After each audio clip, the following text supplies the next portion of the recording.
அனைவருக்கும் அன்பான வணக்கங்க. அன்னபூர்ணிக்கு இப்போ மண்டை காய்ச்சலாக இருக்குது. ஏன்னா ஸ்னேகா வேற வந்து வான் பண்ணிட்டு போயிட்டா, எனக்கு சிவா எனக்கு தான் எனக்கு வேணும் அப்படின்னுட்டு ஆத்தா கறினால ஒன்றும் பண்ண முடியல. எவ்வளோ காசு கட்டாக கொடுத்தேன்ல அப்படின்னு சொல்லிட்டு நல்லா பிடி வறண்டு போட்டு போகுதுங்க.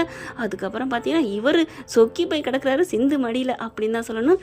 இங்கே அன்னம் மெஸ்ஸுன்னு அம்மா பேரே வச்சுட்டாருன்னு ரொம்ப சந்தோஷப்படுறாங்க ஆறுமுகம். இங்கே சிவா எல்லாருமே அன்னபூர்ணியே போயிட்டு இங்கே திறந்து வச்சு ஆசீர்வாதம் பண்ணுற மாதிரி தட்டி விட்டு என்னென்னமோ குலாப்சால் முடிஞ்சிருதுன்னு வைங்களேன். இப்போ அன்னபூர்ணி என்ன பண்ணுது, மண்டையை போட்டு குழப்புது. இப்போ என்ன பண்ணலாம் ஏது பண்ணலான்னு சொல்லிட்டு, அக்கா நீ கவலைப்படாதக்கா, நமக்கு உங்கள் தம்பி பிள்ளையே தான் சுவாதி தான் நமக்கு மருமக, நம்ம வீட்டுக்கு ஸ்னேகா வேணாக்கா.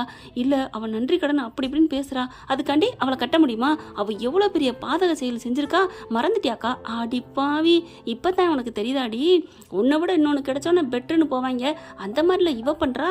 இப்போ உங்களுக்கு ஒரே குழப்பமாக இருக்குது, எனக்கு மனசே சரியில்லை, நம்ம குலதெய்வம் கோயிலுக்கு போயிட்டு வந்துடும் அப்படின்னு சொல்லிட்டு கிளம்புறாங்க. மறுநாள் எல்லாரும் போக இங்கே நம்மால் என்ன பண்ணுது, சிந்து நானும் வரேன் அப்படிங்கல. ஏய் நீ வந்து பெரியம்மா திட்டுவாங்க வேணாம் அப்படிங்கிறாங்க. சரி உங்கள் கூட வந்தால் தானே திட்டுவாங்க, நான் தனியாக வந்துக்கிறேன் அப்படின்னு சொல்லிட்டு இது எல்லாத்துக்கு முன்னாடி தனியாக போய் அங்கே கூட்டி சுத்தம் பண்ணி வச்சிருக்கு. இவங்க என்ன பண்ணுறாங்க, போயிட்டு எல்லாத்தையும் சுத்தம் பண்ணணும், ரொம்ப நாளாச்சுல அப்படின்னு அன்னபூர்ணி சொல்லிட்டு போகுது. அங்கே பயங்கரமான இலையும் குலையுமா கிடக்கும். ஐயோ அதுவே இடுப்பு ஒடிஞ்சிருமே அப்படின்னு போய் பார்த்தா அங்கே எல்லாம் நீட்டாக இருக்குது. சிவா ஆறுமுகம் எல்லாருமே அவ்வளோ ஒரு ஆச்சரியப்பட்டு போகிறாங்க. எப்படி இதெல்லாம் நடக்குது, ஆச்சரியமாக இருக்கே அப்படின்னு பார்த்தாக்க அவங்க அங்கே கூட்டி முடிச்சுட்டு அப்பாடான்னு வராங்க. ஓ இப்போதானா, ஏய் உன்னையா நீங்கள் வர சொன்னா அப்படி சொல்ல.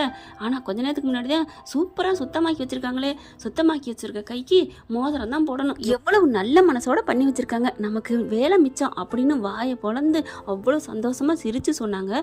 இப்போ சிந்து தான் அதை பண்ணானோன்னு இவன் இதுக்கு வந்தா அப்படின்னு சலிச்சுக்குதுங்க. ஆறுமுகம் பார்க்குறாரு, ஏன் சின்னம்மா விடுங்க அப்படின்னு சொல்லிட்டு நம்ம பூஜை பண்ணுறதை பார்ப்போம் அப்படின்னு பூஜை பண்ணுறதுக்கு எல்லா வேலையும் பார்க்குறாங்க. இந்த பிள்ளை வேணுக்குன்னு வேலையெல்லாம் பார்க்குது. சரி ஒரு வேலைக்காரி மாதிரி பார்த்துட்டு போட்டுமே, காசு வேணால் கொடுத்துருவோம் ஒரு 1000 ரூபா அப்படின்னு ஆறுமுகம் சொல்ல. 1000 ரூபாயா, அதெல்லாம் தேவையில்லை, அப்போ 500 ரூபா கொடுப்போம் சரி அப்படிங்கிறாங்க. சிந்தாவை பொறுத்த வரைக்கும் காசாங்க முக்கியம், இங்கே வந்து பண்ணுற கலை தாங்க அவங்களுக்கு முக்கியம். டாக்டரை பார்த்துட்டே இருக்கணும், அதுதான் இவங்களை பொறுத்த வரைக்கும் ஆயுசு முழுக்க அதுதான் ஆசை. இங்கே பார்த்தா எல்லா வேலையும் பொங்கல் வைக்கிறாங்க, சாமி கும்பிட்றாங்க. கரெக்டாக பார்த்தீங்கன்னா அவங்களுக்கு அங்கே ஒரு சாமியார் வராரு. வந்தவர் என்னம்மா ஆளையே காணோம் இந்த பக்கம் அப்படின்னு சொல்ல, இல்லை கொஞ்சம் வேலை அதுதான் அப்படிங்கிறாங்க. என்னம்மா இருந்தாலும் குலதெய்வத்தை வழிபடுங்கிறத மறக்கலாமா அப்படிங்கிறாங்க. மன்னிச்சுக்கங்க அப்படிங்கிறாங்க. அதுக்கப்புறம் பூவை கொடுக்குறாரு, அப்படியே தலையில் கையை வைக்கிறாங்க. அப்படியே பார்த்துட்டு இருக்கல, சாமி எங்களுக்கு ஒரு சந்தேகம், அதை தீர்த்து வைக்கணும், நல்ல இடத்துக்கு நல்ல நேரத்துக்கு தான் வந்திருக்க, சொல்லுமா அப்படின்னு சொல்ல. சிவாவுக்கு என் பிள்ளைய நான் உயிராக நினச்சி வளர்த்துருக்கேன். சரி அப்படிங்கிறாங்க. ஏற்கனவே ஒரு பிள்ளை கட்டிக்கணும்னு ஆசைப்பட்டுச்சு, அது பேர் ஸ்னேகா. இப்போ என் தம்பி பிள்ளைக்கு நிச்சயம் பண்ணிட்டேன், அவள் ஸ்வாதி. இந்த 2 பேரில் யாரை கட்டி வச்சா என் சிவா நல்லா இருப்பான், அது யாருக்கு அமையும் அப்படிங்கிறத நீங்கள் தான் சொல்லணும் அப்படி சொல்ல. அப்படியே ஒரு மாதிரி ஆகுறாங்க. அப்படின்னு சொல்லிட்டு அப்படியே ஒரு மாதிரி ஆகிட்டு, ஏம்மா ஏற்கனவே பூஜை பண்ணதுக்கு இன்னொரு வாட்டி பூஜையா அப்படி சொல்ல. ஏற்கனவே வெந்த சொத்தை மறுபடியும் வேக வைக்க போறியா? என்ன சாமி சொல்கிறீங்க? ஆமாம்மா அவனுக்கு ஏற்ற தோணை தான் ஏற்கனவே அமைஞ்சிருச்சே. சிந்துவுக்கு சந்தோஷம் தாங்கலை, சிவாவுக்கும் அதே தான். இல்லை சாமி அது இன்னும் கொஞ்ச நாளில் போயிடும். யார் சொன்னா போயிருன்னு? போயிருக்கு தான் கடவுள் சாட்சி, அந்த பிள்ளை அந்த வீட்டில் வாழ்ந்துட்டுருக்கா. இங்கே பார், உன் மயனுக்கு அந்த பொண்ணோட இருக்கிறது தான் அவனுக்கு ஆயுசு கெட்டி, உன் குடும்பத்துக்கும் ஆயுசு கெட்டி. அதை விட்டுட்டு நீ மற்றதை காசு பணண்டு போன அவ்வளோதான், உன் குடும்பம் நடுத்தரில் நிற்கும், அவ்வளோதான் நான் சொல்லுவேன் அப்படி சொல்லிட்டு. அதுக்கப்புறம் உனக்கு என்ன வேணும்னு நீயே முடிவு பண்ணுன்னா பூ போட்டு பாரு, பூவை போடு அப்படின்னு சொல்ல. அப்படியே பார்க்குறாங்க. அந்த புள்ள நீ வேண்டாததா நீ நினைக்கிற, அந்த பிள்ளைக்கு நீ சிகப்பே போடு, நீ வேணும்னு விரும்பி நிச்சயம் பண்ணிட்டிய மங்களகரமா அதுக்கு மஞ்சளை போடு. அந்த புள்ள ஒன்று ஒதுங்கி போய் நிற்கிதே, அதுக்கு வேணா பச்சையை போடு, எல்லா பூவையும் போட்டு பண்ணி எடுத்து பாரு அப்படி சொல்ல. மஞ்சள் பூவு சிவப்பு பூ இருக்குது, பச்சை பூ இல்லையே சாமி அப்படின்னு கேட்குறாங்க நம்ம மக. பச்சையில் பூ மட்டும் இல்லை, இலை இருக்குல்ல, பூவில் உண்டான இலை இருக்குல்ல அப்படி சொன்னோன்னே சரி அப்படின்னு சொல்லிட்டு இலையை பிக்கிறாங்க. மஞ்சள் பூ 2 அதாவது மஞ்சள் பூ சிகப்பு பூ அப்படி எல்லாத்தையும் போட்டு குலுக்குறாங்க. குலுக்கிட்டு யாரையாவது பொது ஆளை எடுப்போம் அப்படிங்கல. மகா நீயே எடுத்துரு. ஆர்வம் பார்க்குறாரு. சின்னம்மா நீங்களே எடுத்துருங்க, அதான் நல்லது அப்படிங்க. இவங்க என்ன பண்ணுறாங்க, பூவை எடுக்கிறாங்க.